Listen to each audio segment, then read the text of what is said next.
How do you do today? I'm going to explain math of primary 1. Let's start. The next one is what fraction is shaded.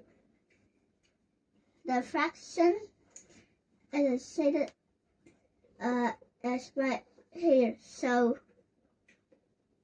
it is in half, and we shade one of it. So which one is the correct answer? So let me show you the correct answer. The correct answer is A, because A, right here we have only one rectangle right here.